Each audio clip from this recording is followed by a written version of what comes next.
Definitely मुझे लग रहा है कि सर फ्यूचर का गेम चेंजर जेनेटिक स्टडी ही होगा और हम बहुत सारे पेशेंट्स को अर्ली आइडेंटिफाई भी कर पाएंगे, हम उनको रिस्क स्ट्रेटिफाई भी कर पाएंगे और हम उनको डेवलपमेंट ना हो उसकी दवाई भी टाइम पे दे पाएंगे। तो हमको पता चलता जा रहा है मेडिकल साइंस में कि हाँ, डायबिटीज़ में ये जीन होंगे तो प्रॉब्लम होगा, ओबेसिटी में ये जीन्स होंगे तो प्रॉब्लम होगा, हार्ट डिजीज़ के ये जीन्स हैं, हाइपरटेंशन के ये जीन्स हैं। तो हम अब पेशेंट को बीमारी होने से पहले ही डायग्नोज कर सकते हैं और पकड़ सकते हैं। नमस्कार, आप देख रहे हैं यूटीसी न्यूज़। देश में इस समय सबसे ज़्यादा जो चर्चा हो रही है वो हो रही है हार्ट अटैक की।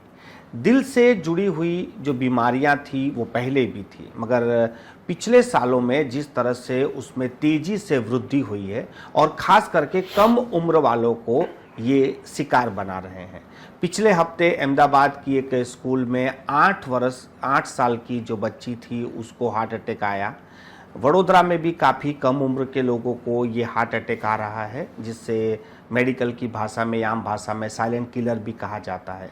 आज हम इसी मुद्दे पर बातचीत करेंगे। हमारे साथ हैं डॉक्टर कमलदीप चावला जी और ये आयुष्मान हार्ट एंड वेलनेस से जुड़े हुए हैं और आज हम इसी पर चर्चा करेंगे। डॉक्टर साहब, आपका स्वागत है।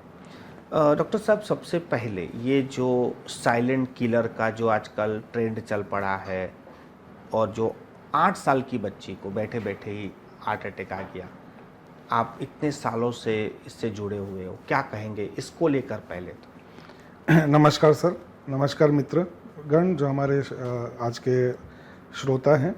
मैं doctor Kamaldeep Chawla, interventional cardiologist हूँ। पिछले 20 साल से मैं इसी फील्ड से जुड़ा हुआ हूँ। जैसे पहले के ज़माने में हमारे पिताजी और हमारे ग्रैंडफादर्स के ज़माने में ब्लड प्रेशर था, वो 50 साल की उम्र के बाद आता उसके बाद ही उसका डायग्नोस होता था, ट्रीटमेंट होता था या नहीं भी होता था। बट एवरेज एज 50 साल के बाद था कि ब्लड प्रेशर आया है किसी को। वही चीज़ अब 30 इयर्स 40 इयर्स में ब्लड प्रेशर की प्रमाण भी बढ़ गई है। सिमिलरली जो मेरा ऑब्जर्वेशन है, हार्ट अटैक की प्रमाण जो हमारे देश में थी वो तो बढ़ ही रही है, क्योंकि हम डायबिटीज़ की वर्ल्ड कैपिटल हैं, ओबेसिटी की हम नियरली वर्ल्ड कैपिटल हैं, रिस्क फैक्टर्स जैसे कि स्मोकिंग है उसकी भी हम वर्ल्ड कैपिटल हैं। जेनेटिकली इंडियंस हम प्री डिस्पोज्ड हैं। इंडियंस यानी कि साउथ ईस्ट एशियंस, अफगानिस्तान से लेके इंडोनेशिया तक जो प्रजा है, हम सबका जेनेटिक मेकअप इस तरह का है कि हम लोगों को हार्ट की बीमारी, डायबिटीज़ का प्री डिस्पोजिशन बहुत ज़्यादा है। उसके ऊपर एनवायरनमेंटल रिस्क फैक्टर्स अब ऐड ऑन हो गए। बच्चे बिना पिज़्ज़ा, बिना मैदा के खाना ही नहीं खाते, माँ बाप की सुनते ही नहीं है कि हरी सब्जियाँ लो। जो फूड फैड है, फास्ट फूड का चलन बहुत हो गया, ये एनवायरनमेंटल फैक्टर है। यंग एज में जॉब का स्ट्रेस, पढ़ाई का स्ट्रेस बहुत ज़्यादा है जो पहले नहीं था। पॉल्यूशन एक बहुत इंपॉर्टेंट फैक्टर है जो पहले नहीं था। जो हवा में जो TDI जो होता है उसके कारण लंग्स और हार्ट दोनों अफेक्ट होने शुरू हो गए। थोड़ी असर पोस्ट कोविड भी हम लोग देख रहे हैं कि बहुत ज़्यादा हार्ट अटैक्स के प्रमाण हो गए। कोविड में पर्टिकुलरली हमने देखा था कि स्टेरॉयड का बहुत यूज़ हुआ था, जिससे बहुत सारे यंग लोगों को डायबिटीज़ शुरू हुआ। वही चीज़ है कि उनको थोड़ा हार्ट की बीमारियां भी ज़्यादा शुरू हो गई। स्ट्रेस रिलीफ की तरह या बैड हैबिट की तरह स्मोकिंग का प्रमाण यंगस्टर्स में बढ़ता जा रहा है। तो ये सारे जेनेटिक कारण, रिस्क फैक्टर्स के कारण और उसके ऊपर एनवायरनमेंटल हजार्ड्स जो है, इन सब के कारण यंग लोगों में हार्ट अटैक की बीमारी बहुत ज़्यादा प्रमाण में अब दिखने लगी है। दूसरा, अवेयरनेस बढ़ा है तो वो लोग शायद डॉक्टर के पास भी ज़्यादा जाते तो पता चलता है कि हाँ, ये हार्ट अटैक था। पहले क्या था, अवेयरनेस भी नहीं था, वो लोग डॉक्टर के पास जाते नहीं थे तो बात दब जाती थी। तो ये बहुत सारे कारण हैं जिसके कारण हम लोगों को लगता है कि ओहो हो, हमारे देश में ये बढ़ गया है। हमारे जीन्स डेफिनेटली शुरू में भी ख़राब थे, अभी भी ख़राब है। बट अगर हमको पता कि पहले के ज़माने में जो गेहूं का दाना था, है ना, लंबा और मोटा दाना होता था, उसमें ग्लूटेन बहुत कम होता था। जैसे जैसे किसान ने खेती बढ़ाने की कोशिश की, हमारे देश में अनाज की कमी ना हो, तो अभी जो गेहूं का दाना है वो भी अलग हो गया। उसमें ग्लूटेन पहले जो 4% से कम होता था, अब गेहूं में एवरेज ग्लूटेन 15% के आसपास होता है। ग्लूटेन यानी जो बॉडी में स्टार्च को बढ़ाता है वो वाला द्रव्य। तो बहुत सारे फैक्टर्स मिलके हमारे देश में इस बीमारी को बढ़ा रहे हैं। दूसरा सर, जो आपने शब्द यूज़ किया साइलेंट किलर, तो मेडिकल लैंग्वेज में साइलेंट किलर नॉर्मली डायबिटिक्स में जो हार्ट अटैक होता है उसको कहा जाता है, क्योंकि उनको पता ही नहीं चलता कि चेस्ट पेन हुआ और हार्ट अटैक हो जाता है। बट या जैसे जो आप 3rd स्टैंडर्ड की बच्ची जो 8 इयर्स की थी उसका जो आप केस बता रहे हैं, पिछले दिनों ट्यूशन क्लास में सीढ़ी चढ़ता हुआ बच्चा था, उसको भी हुआ था। अब वो क्या था बोलना तो मुश्किल है सर, वो लंग्स में ब्लड क्लॉट भी हो सकता है, वो स्ट्रोक भी हो सकता है, वो हार्ट अटैक भी हो सकता है, बट येस डेफिनेटली वो अरिथमियाज भी हो सकते हैं, जैसे हार्ट की गति की जो अनियमितता हो जाती है। यहाँ क्या हो सकता है वो कहना मुश्किल था, बट एक ही चीज़ है, स्कूल में जो अवेयरनेस प्रोग्राम है या स्कूल हेल्थ चेकअप थोड़ा प्रॉपरली हो तो उससे ऐसे सब केस आइडेंटिफाई हो सकते हैं। सर जैसे आपने 2-3 बार अभी ये जीन्स की बातें की, तो ऐसा होता था कि पहले कुछ रोग होते थे जो हमारे जीन्स में आते थे। क्या हार्ट अटैक जैसी बीमारियां भी अब जीन्स में आने लगी हैं? ये जो आप जीन्स को जो चेक करते हैं वो क्या है? सर आपने बहुत ही इम्पोर्टेंट क्वेश्चन और बहुत ही सही समय पे पूछा है।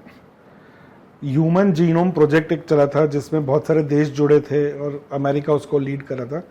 तो ह्यूमन बॉडी का जो सेल्स होते हैं उसके अंदर जो डीएनए होता है उसके अंदर जीन्स होते हैं, इस तरह से बिल्डिंग ब्लॉक बनते हैं ना। जब बच्चा नवजात शिशु पैदा हो रहा है तब से ये प्रक्रिया जेनेटिक्स की शुरू हो जाती है और वो एक तरह का पूरा इम्प्रिंट होता है कि जो ह्यूमन बींग्स को और ह्यूमन रेस को डिफाइन करता है। अगर कभी कभी पिछले टाइम का सोचो तो ह्यूमन रेस अगर लुप्त हो गई या फ्यूचर में अगर लुप्त हो जाएगी तो उस पर डेफिनेटली बहुत सारा रोल हमारे जेनेटिक मेकअप का होगा। तो जो जेनेटिक है वो एक तरह की हमारी जन्म पत्री कहो या जीनोम पत्री कहो, तो उसमें हमारी बॉडी के सारे फंक्शंस का इम्प्रिंट हो जाता है। तो जब ह्यूमन जीनोम प्रोजेक्ट लॉन्च हुआ तो उन्होंने हमारे सारे के सारे जीन्स को जीनोम में मैप किया और उसके पूरा का पूरा मैप बन गया। इसके बाद क्या हुआ कि फिर उस मैप के साथ अब आर्टिफिशियल इंटेलिजेंस जैसे जैसे जुड़ता जा रहा है तो हमको पता चलता जा रहा है मेडिकल साइंस में कि हाँ डायबिटीज़ में ये जीन होंगे तो प्रॉब्लम होगा, ओबेसिटी में ये जीन्स होंगे तो प्रॉब्लम होगा, हार्ट डिजीज़ के ये जीन्स हैं, हाइपरटेंशन के ये जीन्स हैं। तो हम अब पेशेंट को बीमारी होने से पहले ही डायग्नोस कर सकते हैं और पकड़ सकते हैं। मेरे को ये बताते हुए खुशी होगी कि इंडिया में पहली बार और अपने बड़ौदा से ही हम लोगों ने, हमारी ऑर्गेनाइजेशन ने जीन सूत्र करके ब्रांड लॉन्च किया है, जो आपका घर से 3 ml ब्लड कलेक्ट करके हम आपका जीनोम पत्र या जो आपकी पूरी जेनेटिक मेकअप है हम उसको आपको बता सकते हैं कि आपको हार्ट और लाइफस्टाइल डिजीज़ जैसे कि ओबेसिटी, डायबिटीज़, हार्ट अटैक आएगा कि नहीं आएगा, ब्लड प्रेशर आएगा कि नहीं आएगा, आपकी हार्ट की गति की अनियमितता होने के चांस हैं कि नहीं, और कुछ कैंसर्स, इनको हम लोगों ने इंक्लूड किया है स्क्रीनिंग टेस्ट। एंड इसमें आपको माइल्ड, मॉडरेट और सीवियर रिस्क में कैटेगराइज किया जाएगा। जिस भी तरफ आपकी अगर सीवियरिटी आती है तो नेक्स्ट फॉरवर्ड टेस्ट आप ले सकते हैं, जिसको मोनोजेनिक वेरिएंट्स कहते हैं, जिसको फार्मेकोजीनोमिक्स कहते हैं। और बहुत ही नई ब्रांच डेवलप हो रही है न्यूट्रीजीनोमिक्स, कि किस इंसान को क्या खाना चाहिए कि उसके जो हार्ट अटैक या डायबिटीज़ के चांस है वो निम्न हो जाए। जैसे अगर मैं मेरी बात करूं तो मेरे को ग्लूटेन इंटॉलरेंस है, मेरे को सैचुरेटेड फैटी एसिड्स का रिस्पॉन्स है और सटाइटी रिस्पॉन्स पुअर है based on the nutrigenetics report. So हम ये सारे एंगल्स को प्रोवाइड करके बिल्कुल ही पर्टिकुलर पेशेंट की टारगेटेड मेडिसिन दे सकते हैं। इसको मेडिकल लैंग्वेज में आजकल नई लैंग्वेज में कहा जा रहा है प्रिसीजन मेडिसिन, यानी आपके में जो काम करेगा वो मेरे में काम नहीं करेगा, जो मेरे में काम करेगा वो शायद तीसरे में काम नहीं करेगा। तो मेरी बॉडी या आपके लिए क्या प्रिसीजन से हमको दवाई देनी चाहिए, क्या आप में काम करेगा, उस तरह से आपका पूरा टेलर्ड थेराप्यूटिक रिजाइम बन सकता है। तो मेडिकल साइंस बहुत आगे बढ़ रही है इस डायरेक्शन में। यूएसए ऑब्वियसली वर्ल्ड लीडर है इन टर्म्स ऑफ रिसर्च। वहाँ पे ये जो प्रोजेक्ट था या जो जीन स्टडी है 5 साल पहले लॉन्च हो चुकी है। दुबई हेल्थ अथॉरिटी ने अभी रिसेंटली मैसिव प्रोग्राम लॉन्च किया कि शादी होने से पहले ही दोनों कपल्स को अपने जेनेटिक रिपोर्ट सबमिट करने हैं। वो मैच होंगे तो वहाँ पे परमिशन और ये सब की जो भी रिक्वायरमेंट्स होंगी। सो इंडिया में येस एज पायोनियर्स हमने ये प्रोजेक्ट शुरू किया है। हमने अभी तक 7-8 पेशेंट्स को एनरोल भी किया है इसमें, उन्होंने अपने सैंपल्स दिए, बस उनके रिपोर्ट्स अवेटेड ही हैं। इसका जो टर्न अराउंड टाइम कहते हैं जेनेटिक रिपोर्ट का, नॉर्मली रिपोर्ट आने का टाइम 4 वीक्स लगता है, क्योंकि ये मैसिव स्टडी करके आर्टिफिशियल इंटेलिजेंस यूज़ करके पूरा रिपोर्ट बन के आता है।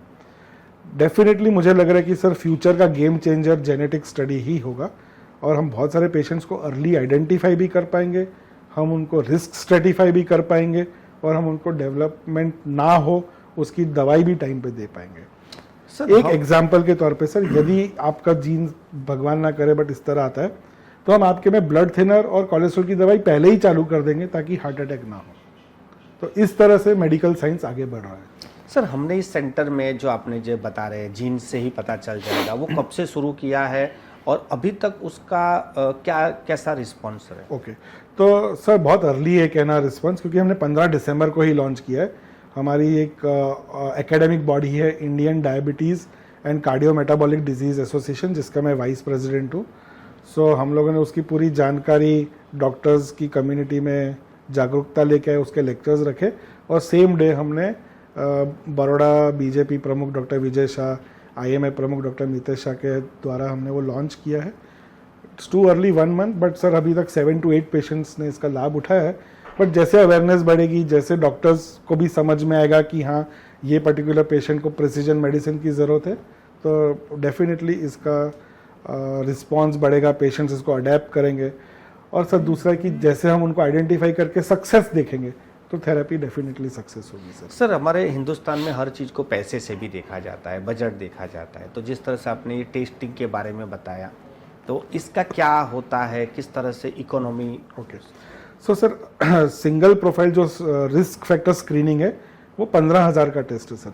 तो 15,000 तो सर आजकल के हिसाब से मुझे लग रहा है कि बहुत ज़्यादा हाई रकम नहीं है, बट हाँ सर मैं समझ सकता हूँ कि एफोर्डेबिलिटी एक इशू डेफिनेटली रहने वाला है। बट सर जैसे जैसे टेस्ट बढ़ेंगे, जैसे जैसे पब्लिक इसको एक्सेप्ट करेगी, जैसे जैसे वॉल्यूम टर्न होगा, कॉस्ट डेफिनेटली कम आएगा। तो दूसरा इसको ऐसे भी देख सकते हैं कि 15,000 डाल के आपको पता तो चला कि आप किस रिस्क में हैं और आगे क्या करना है, rather than not knowing anything कि आपकी बॉडी का जेनेटिक मेकअप किस चीज़ का बना हुआ है। अब सर फॉर एग्जांपल आपको थोड़ा सा ओबेसिटी है, मुझे थोड़ा सा ओबेसिटी है, तो ये हमारी फैमिलीज़ में रन कर रहा है।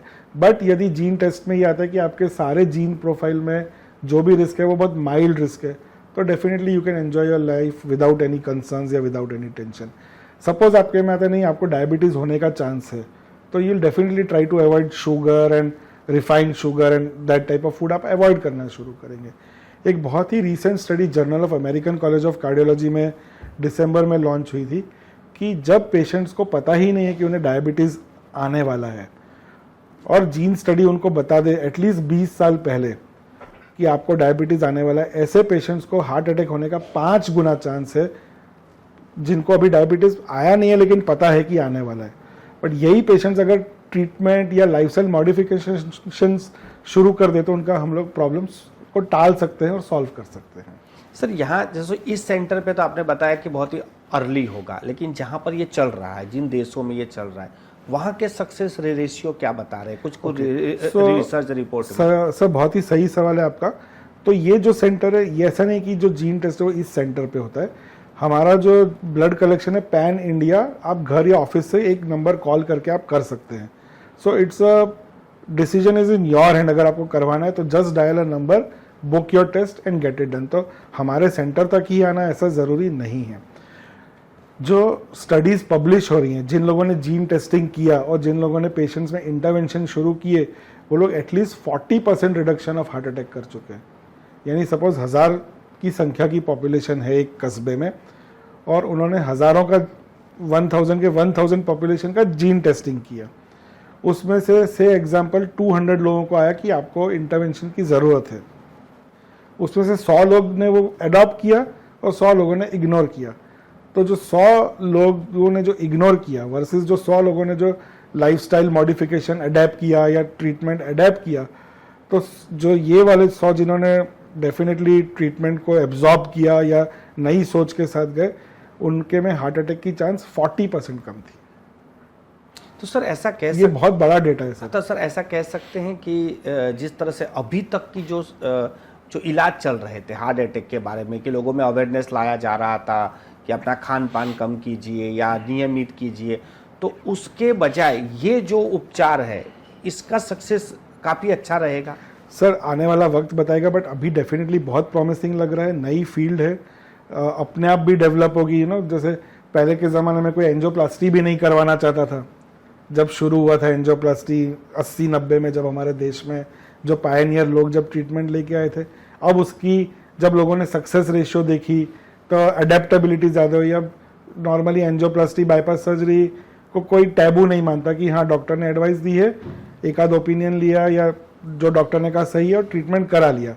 तो जब उन्होंने देखा कि हाँ angioplasty bypass surgery definite success है, पेशेंट्स जी रहे हैं, पेशेंट्स की क्वालिटी ऑफ लाइफ बेटर हो रही है, तो ट्रीटमेंट की अडेप्टेबिलिटी है। सेम चीज़ इसमें भी होगी सर। ये मेडिकल फील्ड के लिए भी थोड़ा नया फील्ड है, डॉक्टर्स को भी समझना है, डॉक्टर्स को भी अडेप्ट करना है, पेशेंट्स को भी एक्सेप्ट करना है, उनको भी अडेप्ट करना है।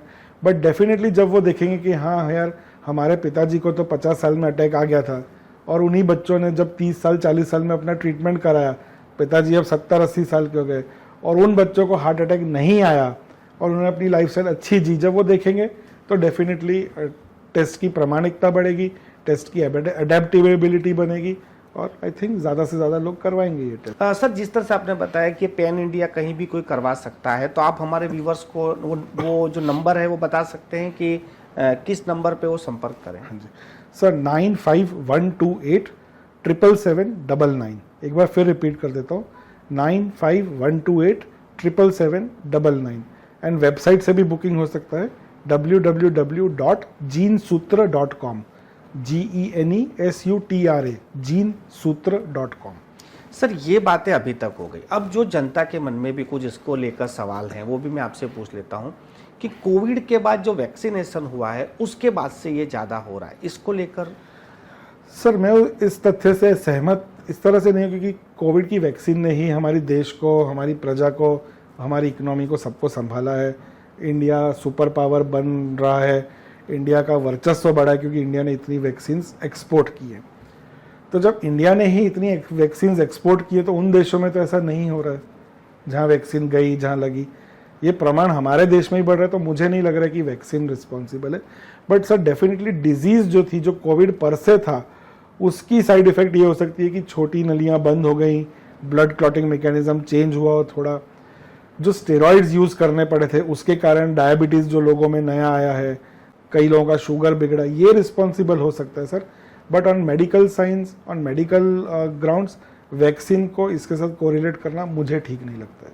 सर, आखिरी सवाल, जैसे आपने शुरुआत में तो आपने बता दिया था मोटा मोटा, लेकिन मैं फिर से क्लियर कर लूँ कि ऐसा क्या खान पान हमारे में बदला है अभी जो पहले नहीं था, उससे भी हार्ट अटैक और डायबिटीज़ तेज़ी से बढ़ रहे हैं? तो सर खान पान का ऐसा नहीं कि आज खा लिया और कल हार्ट अटैक हो जाएगा, वैसा सिर्फ स्मोकिंग और टोबैको के साथ होता है। सो स्मोकिंग और टोबैको को तो डेफिनेटली बैन करना ही चाहिए और बंद कर देना चाहिए। जो खान पान में बदलाव आया है सर, चाइनीज़ फूड का बहुत पेनिट्रेशन हुआ है, जिसमें मोनोसोडियम ग्लूटामेट होता है, तो सोडियम कंटेंट ज़्यादा होता है जिससे बीपी आता है। मैदे का पेनिट्रेशन बहुत ज़्यादा हुआ है, होल व्हीट का पेनिट्रेशन कम हुआ है। पहले के ज़माने में हम चलते भी बहुत थे, आजकल इलेक्ट्रिक व्हीकल और मॉडर्नाइजेशन के कारण हमने चलना भी कम कर दिया है। एयर पॉल्यूशन, इंडस्ट्रियलाइजेशन के कारण जो बढ़ रहा है, तो ये बहुत सारे एनवायरनमेंटल फैक्टर्स है जिनके कारण प्रॉब्लम्स अकर हो रहे हैं। बट केवल खान पान के बेसिस पे देखा जाए तो ऑयली फूड, घी, ये सब हमको जितना हो अवॉइड करना चाहिए। गुड ऑयल्स लेने चाहिए, गुड फ्रूट्स लेने चाहिए, कलर्ड फ्रूट्स, वेजिटेबल्स, आजकल जैसे विंटर्स में सैलड्स बहुत अच्छे हैं, इस सब का सेवन ज़्यादा करना चाहिए। जितना हो मल्टीग्रेन या मिलेट्स की तरफ हमको अपना रुझान बढ़ाना चाहिए। सर अगेन न्यूट्रीजेनेटिक्स ब्रांच है, वो डेफिनेटली बता सकते हैं कि चावल किसको सूट करेगा, गेहूं किसको सूट करेगा, तो ये जो भी एफर्ट कर सकते हैं उनके लिए हेल्पफुल है सर। बहुत बहुत धन्यवाद सर हमसे बातचीत करने के लिए। ये थे डॉक्टर कमलजीत चावला, और जिस तरह से वो बता रहे थे कि जो हार्ट अटैक के जो केस हैं वो किस तरह से बढ़ रहे हैं, खान पान में बदलाव है। लेकिन एक बात उन्होंने काफ़ी अच्छी कही है कि अब मेडिकल भी काफ़ी संशोधन कर रहा है, टेक्नोलॉजी भी आ गई है, और हमारे जीन्स के माध्यम से भी हम पता लगा सकते हैं कि हमें कौन सी बीमारी हो सकती है या हो गई है। तो उसको लेकर भी उन्होंने जो नंबर्स दिए हैं, जो वेबसाइट दिए, वो नीचे आप देख सकते हैं। इन लिखे हुए नंबर पे आप संपर्क कर सकते हैं और आप भी अपना मेडिकल जो ब्लड सैंपल देकर ये चेक कर सकते हैं और आने वाली बीमारियों से आप अभी से ही बच या सुरक्षित हो सकते हैं। आज के लिए बस इतना ही। आपके भी कोई यदि सवाल हैं तो आप नीचे कमेंट बॉक्स में कमेंट कर वो सवाल पूछ सकते हैं। हम आशा करते हैं कि डॉक्टर साहब उनका भी जवाब आपको उसी कमेंट माध्यम से देंगे।